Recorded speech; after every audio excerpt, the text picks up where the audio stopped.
Kini kikor komputer, kiba internet bador badar. Ni di hajan jongpi, hangne hadukan jongi. Han Nongpoh Town Shopping Complex, Harishan Enterprise, haka kamera kaba shispa iway. Refurbished laptop but desktop. Phun number. Pra iway layar not sau pra san sau. Lane pra lainyo arnyo sawar drunyo.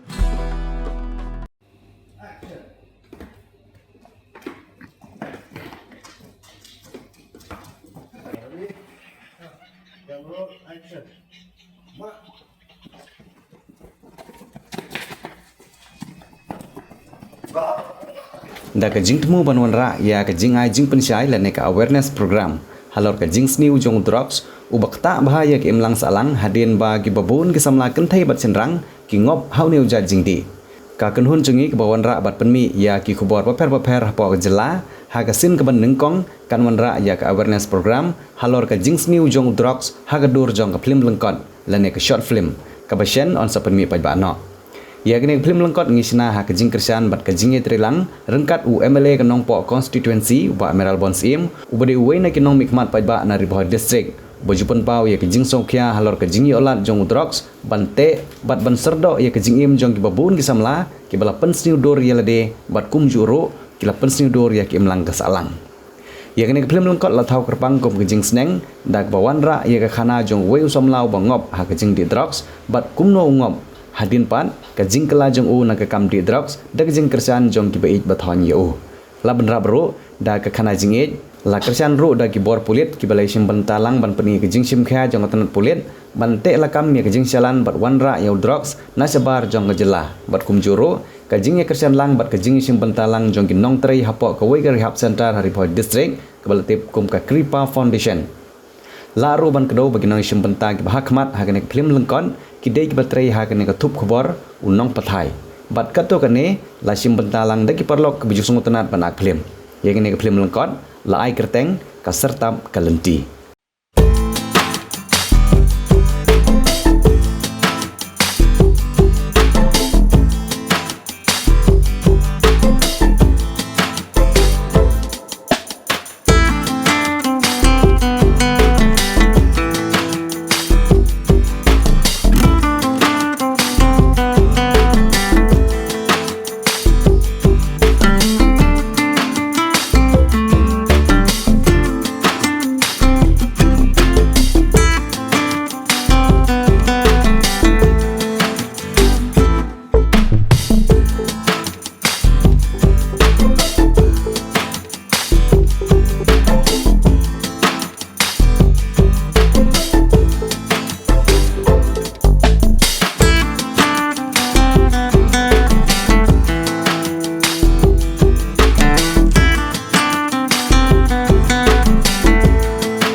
Video.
Pet tu, pet. Barang, corak.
Maksudnya itu pojok gitu.